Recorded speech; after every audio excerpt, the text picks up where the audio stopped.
Hello and welcome to ADHD Mums. Today's next quick reset is my child is being bullied and I'm supposed to stay calm. This is going to be a tricky reset episode. I am nervous. There is no real answer. This is a tough one. So your child comes home crushed. They're teary, withdrawn, or they are explosive. And you're expected to be calm, measured, even constructive. And let's say every cell in your body wants to burn the school down and wants to drive to that child's house and have a word with their parent. I don't believe that's overreacting. This is what happens when a mother's nervous system detects danger. And you also could remember your own bullying incidents at this point. You could be triggered off because that is your trauma. That's what happened to you and you won't let that happen to your child. Maybe you have a past history where your parent didn't do anything about it and you thought, I would never leave my child like that. I will do something about it. Or maybe your mum or dad did stand up for you and you want to make sure you do that for your child too. Remember, we also can be a little impulsive and we can be at times emotionally dysregulated. So for us, we may not just be triggered. We may fully time travel back to that time and relive it right now because this isn't just their pain. This can be your pain too, which is why it's so aggravating. Let's just say the school says we're handling it, but your gut says they're not really handling it. Let's say you're seeing the change in your child's face, you're seeing the slumped shoulders, they don't want to go to school. When you raise your concern, you're told to stay calm, don't escalate it, speak to us, talk to the classroom teacher, and you're not even allowed to show rage, panic, grief. Because if you do, you don't want to be risk being labelled the emotional mum, the difficult person, you're too intense. But if you are feeling highly emotional about it, I think a lot of us feel highly emotional when our child is being bullied, you could really be re-experiencing the trauma from a system that let that happen to you as well. So let's just really honour that this is about your child, but it may also be about you, which is why you may be losing sleep over it. And sometimes we have trouble regulating our own emotions. And this is probably one of the most complex situations we've had. We also have a whole movement around children and youth mental health. We have online bullying happening. We've got cybercrime. We have scammers. And we see such awful things happening to children across the country. And some of the parents that speak out about it, it affects me when particularly they talk about what they've done to mitigate and to support their child. And I think, what else could they have done? Like, that's what I would have done. That's what gets me the most. When I see situations and I think, I probably would have handled that differently, I feel a little bit less like that could happen to my child and it creates more distance. When I see a parent that does exactly what I would have done, it's so frightening. And a lot of us in these moments are behaving out of fear. If we look into the research behind this, we know, and Dr Mona Delahooke talks about this, that children's behaviour is a direct reflection of nervous system regulation. For example, if we have a child that shuts down, they're aggressive, they're avoidant, tearful, whatever it is, that it can be their nervous system saying, I'm not safe. And that's not necessarily about being compliant all day. It can be safe from other children, safe in the environment.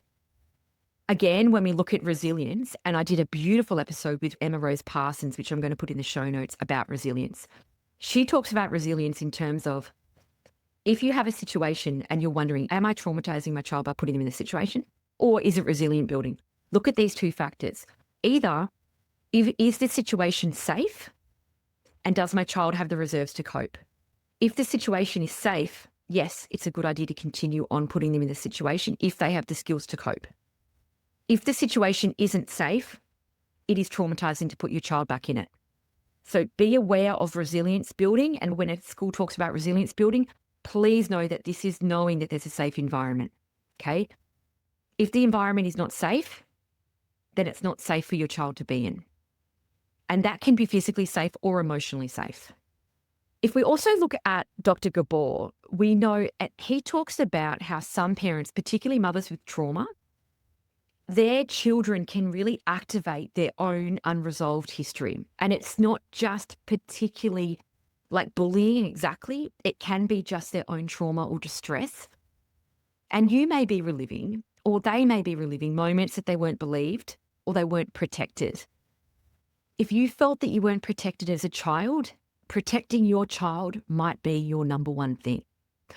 If you are operating from a place of being triggered and you want to protect your child no matter what, sometimes I believe that those are the people that can make some mistakes. And mistakes, really what I'm referring to is, for example, if you have a father that wasn't protected as a child and he was beaten up many times, he may go in there to protect his child who was beaten up too aggressively, let's say, for example, which could lead to a lot of trouble. So think about the reaction that we have and how we feel and whether we are actually thinking straight. So when our emotion goes up, we know our intelligence goes down. If your emotion is up real high and you are highly triggered, highly emotional, your intelligence is going to be really low. Your brain will switch off. And at that point, do you want to be in the car driving to a parent's house? No, you do not. So we need to be aware that when our emotions are up, our intelligence is down, and we need to wait for our emotion to come down before we make a decision. And that may be that stop and reset that we do, where we just take a moment. Our brain, particularly with a child, can read bullying as a threat. And it's not just to your child, but it's also our own nervous system. If we have unresolved danger or trauma, we're going to go straight into fight or flight, whatever that's going to look like for you, or fawn or freeze, depending on how it is. I'm a real flight person. I like to run from danger. I'm not somebody to come in for a fight. If anybody physically comes at me, I just want to run away. I am not a fighter at all, but some people are. You may freeze, you may go into people-pleasing mode, whatever it is, the 4 Fs. What can we do in this highly inflammatory situation? Number 1, it is great if you can name your nervous system state, theirs and yours. So talk to them if you are calmed down enough. If you are highly emotional and you are verbally saying things that you probably don't want your child to hear, like, for example, I've had situations like this with my child where they've been bullied, and the conversation that my husband and I will have, which will be probably highly aggressive and highly emotional, we wouldn't have in front of the child. So we will bring our emotion down when we can and talk to our child about it. My husband goes into fight, I go into flight, and then my child, whichever one it was, would go into their state that they like to go into. They don't always have to go into the same state, but you generally have one that is your fallback. So think and talk about with your child, what state are they in? Do they hit rage? Are they blank? Do they shut down and run away and hide? Do they disassociate, or do they people please? And so this helps you figure out from their nervous system what to do next and what strategy to have.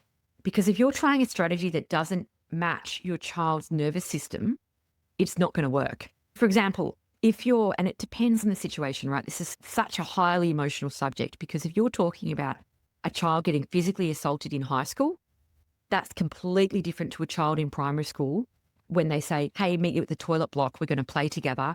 And then they don't meet them there and your child waits there the whole recess and feels really embarrassed and left out. That's a completely different situation. But you don't want to teach your child to stand up for themselves, for example, if they are that child who's disassociating. They're not going to be able to do that. So think about, to start with, what nervous system state your child is in. If you'd like to know what nervous system state is and how that all works, please check out my website. I'm going to put in the show notes a free resource on the nervous system states.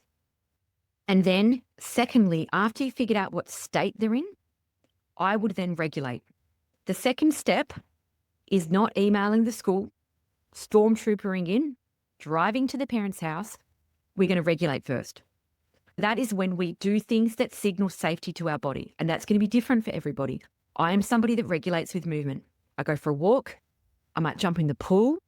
I might jump up and down. I might listen to music. I'm going to move. Some people at that point might like to do like boxing.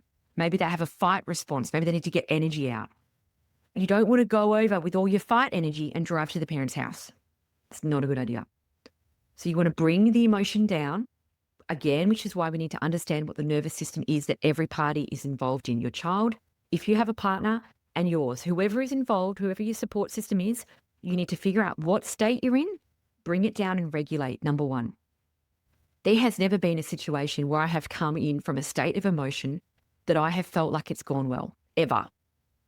I have a 10-minute rule for myself at least. As soon as I hear about something inflammatory, I don't move. Even if I'm at school still, I don't stormtrooper in. I've seen people do it. It doesn't end well. You're much better off, I believe, to take a breath and bring it down. You need to get, if you're into the brain and the why, your frontal lobe needs to be online. Your frontal lobe is the largest of the 4 main lobes in your brain. It's located behind your forehead.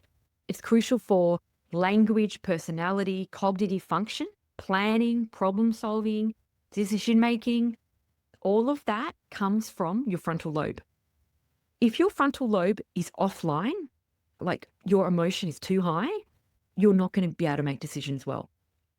And let me tell you, you're not going to be able to advocate well either, because you don't want this to be about what you did in reaction as opposed to what the actual problem was. I've seen before, when someone's child's being bullied, they decide to take matters into their own hands. I don't know if anyone saw on social media, there was a woman who went into a classroom and her head was rolling.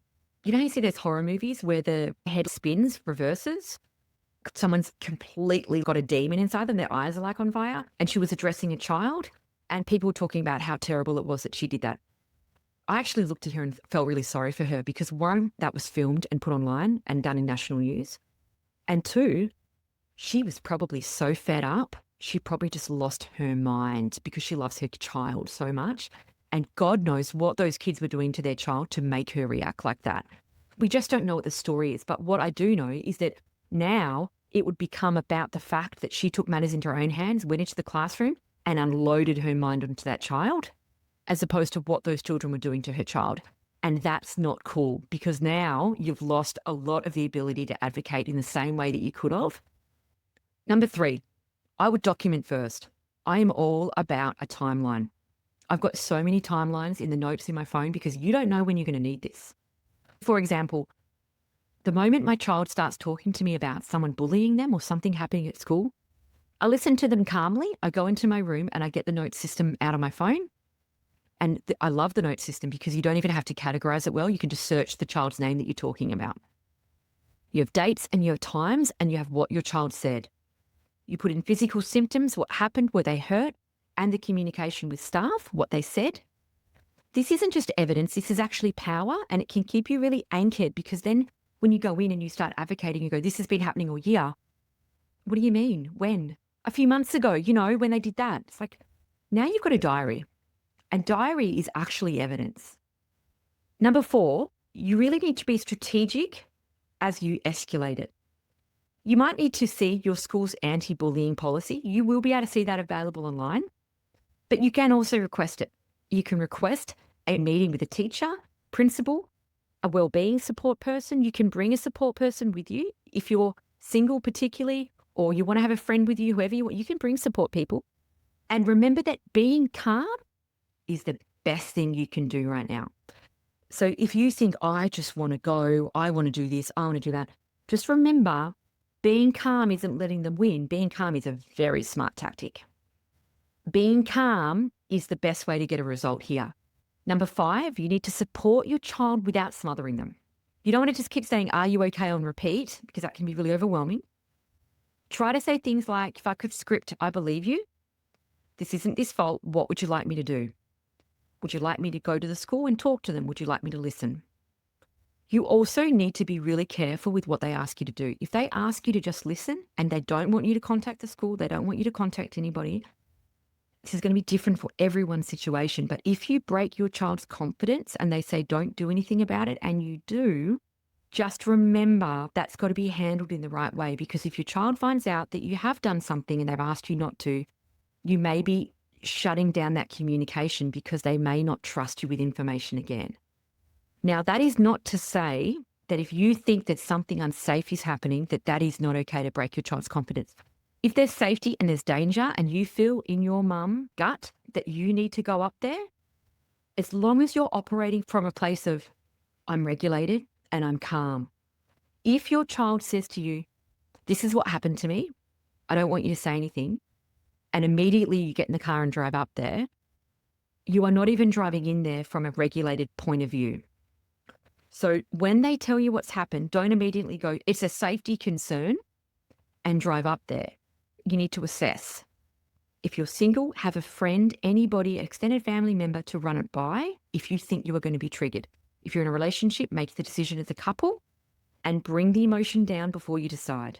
When you're deciding if it's an emergency, if it's dire, if it's safety related, make sure you do make that decision from a regulated point of view and take a breath before you make that decision, and be aware if you're breaking your child's confidence that you need to handle that and talk to them about that. Because you don't want to stop the communication, because the communication is going to be what is going to keep you ahead of it and keep you supporting your child. It is a hard place to come from when you've got a child in their room that won't let you in, that won't talk to you about what's going on. And if you have a teenager, that may be a really normal thing to happen. But we just want to be really careful on trust. Number 6, we also want to teach nervous system anchors to a child. If a child is socially unsafe, they may start scanning constantly, losing focus, losing confidence, even walking into things because they're watching for dangers. You might need to think about building in moments of grounding, having a predictable after-school ritual, naming someone safe at school that they can trust. Show them how to bring down emotion in whatever way looks for them. Maybe they have a trusted friend that they go for a walk with if they're feeling upset, or they have a safety place that they can go to with a friend. If they don't have any friends, and there's many children that don't have any friends, build in something that they do. Maybe there's a structured activity in the library. And again, this is not to take the responsibility from the school. The school should be providing a safe environment, absolutely. And if you check into my mini-series into schools, there is the legislation listed in all the show notes about school safety. And I also have a mini episode on advocating for your child, which you can download in the show notes. All of that can happen, but bring your child's nervous system down that they can do and get them aware of their natural survival instinct, which could be fight, flight, whatever it is. 7, check your own story. Ask yourself, what part of me is hurting? Is it the fear that no one's going to protect them? Is it the fear that they're going to become invisible, like you felt as a child? Is it a fear that with all of the online bullying things that you're worried they'll harm themselves? What is the fear, and get clear on what the fear is. If we know what the fear is, we can actually parent from intention, as opposed to, I've just got lots of anxiety, I don't know where it's coming from, I am just highly anxious. Also, you also want to give your child the impression that you've got this. You don't want them coming to you to tell you something and then you fly off the handle, start crying and get really emotional and freak out because they think that you don't have it. You may start crying and freak out, but you might want to do that later. Always give the impression that you've got this, you're calm, you can handle it. Again, we want to handle the small stuff. So if your child gives you a small problem, make sure you handle that efficiently and effectively so they know, oh, mum handles stuff. In regards to the actual bullying situation, that is going to be different for everybody. You might be thinking, okay, well, but what do I do about the bully? Step 1, after you are calm, get clear on what's actually happening. If you go out to the school, we don't want them to start saying things that are vague, like social difficulties, unfriendly, little bit of conflict, a bit of push and shove. Let's get clear on what's actually happening. There's a National Centre Against Bullying in Australia, and it talks about bullying as the repeated verbal, physical, or social behaviour that causes harm. Now, that's not a bad day. That's not a bit of push and shove one time. It's a pattern and it's repetitive. Again, go back to your log. Create a written log of every incident. Don't wait until incident number 6 and then try and remember. As soon as you hear about it, write a note. You may never go back to the note. Hopefully you don't. But if you do and it's happening sporadically, you've got then a note about that incident. If you use the child's name, you can search it in the notes in your phone. It will come up. Now, create a written log of the incident. Date, time, people, who your child reported it to, who saw it, what teacher you spoke to, what happened, and that protects you later on for being told it wasn't a problem. Now you can say something like, my child has reported repeated verbal aggression, social exclusion from child. This has occurred on these dates at these times. This is what my child said to me. This is the teacher she reported it to. Then ask, what steps are being taken under your school's student safety policy? A factual email with names and dates is going to be taken more seriously and specifics than something that's generalized and full of emotion. Step 2, teach your child safety before confidence. It's going to be very difficult to teach them how to stand up for themselves if their nervous system is in shutdown.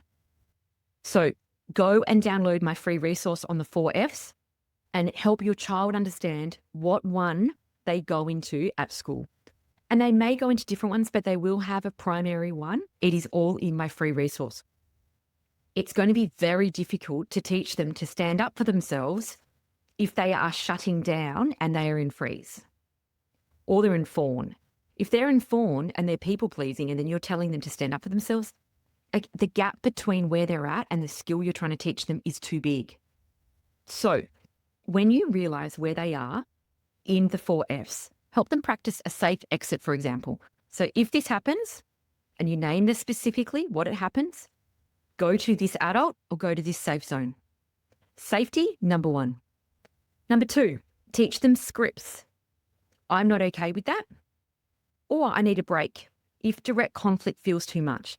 Now, I've had this thought pattern many times because a lot of people talk about teenagers not saying no in the moment.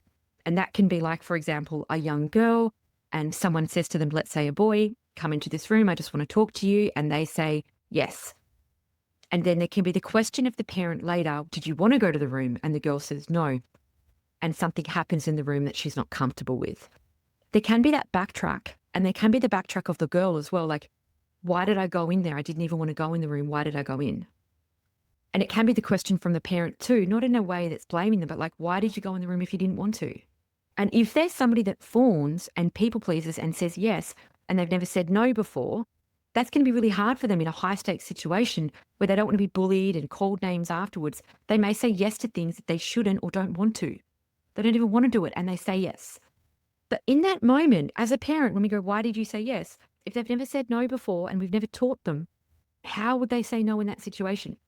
So we're practicing saying no at home. I'm not okay with that. I'm not comfortable. I need a break. Whatever it is that they feel they can say, let them come up with the script. Definitely let them come up with the script. If you give them the script, they may not be comfortable with those words. Let them have their own words. And again, we need to get used to our children saying no to us if we want them to grow and be able to say no to other people. We can't just have children that go along with us and comply, and then outside the house, we want them to be strong individuals that stand up for themselves if something feels off. It can be difficult to have children that say no when they don't want to do something, but we're teaching them how to do that. We might want to teach them how to feel into their body. If your tummy hurts and you don't want to go, that's your body saying, I don't want to do it. How do you feel when you don't want to do something? Teach them that their body is right. But that may be, just remember as a parent, if you're teaching them that skill and they say, I don't want to go there with that person, or an extended family member and says, come over and have a sleepover. Your child says, I don't want to, I don't feel right about it. Something tells me I don't want to. As a parent, we don't want to then say, suck it up and go, because their body is telling them no, and they're telling us, and then we're telling them not to listen to their body and they have to do it. So we've just got to be aware of some of the messages that we're using around this stuff. But get them to practice feeling into their body, saying no, and standing firm and having a boundary. Number 3, we do want to hold the school accountable and we don't want to burn it down, like just yet anyway. If you're constantly being told they're just sorting it out, keep documenting. Use their own policy language and ask for it in writing if it hasn't been provided. Check out my mini-series if you'd like all of the legislation around safety and schooling. As per the school's duty of care and bullying prevention policy, I'd like a written outline of the steps that you are taking to ensure safety of my child. Ask who is monitoring the child who's doing the bullying. What is the communication process? Has the child received social, emotional learning support? Can your child be removed to a different area? Can they be moved to a different area? If there is deflection and you don't feel like they're doing enough, you can complain. You can do a written complaint to the Regional Education Office, keep it calm, factual, formal, and paper trail it. Number 4, co-regulate first, problem solve second. If your child comes home withdrawn or aggressive, go nervous system first. So you might want to go with Dr. Mona Delahooke's advice. Before discussing the event, help the child regulate, help you regulate. Both of you stay calm. You don't interrogate them. And you don't want to blow it up bigger than what it is, and you don't want to have them end up comforting you because you're crying. So say things like, that sounded really hard. Do you just want to vent, talk about it, or do you want me to do something and go to the school? Or if you think you need to go to the school, you may say, is it okay if I bring it up with the school? Or do you want to think about it for today? Letting them take the lead gives them back power that they've lost. There's a loss of power in bullying that's so hard on a kid's self-esteem. If they have lost power, they feel out of control and someone has got power over them at school, and then you take power away from them and control them at home, they're going to feel powerless. Give them back the power that they don't have or they didn't have in that situation. Number 5, repair your nervous system and theirs. Talk to them about what they can do to repair their nervous system, and also be aware of your own and really label what it is that you're feeling. So for example, am I feeling like the little girl that wasn't believed?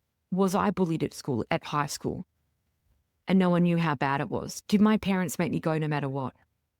You don't want to be the person that blows up at the teacher and ends up on social media.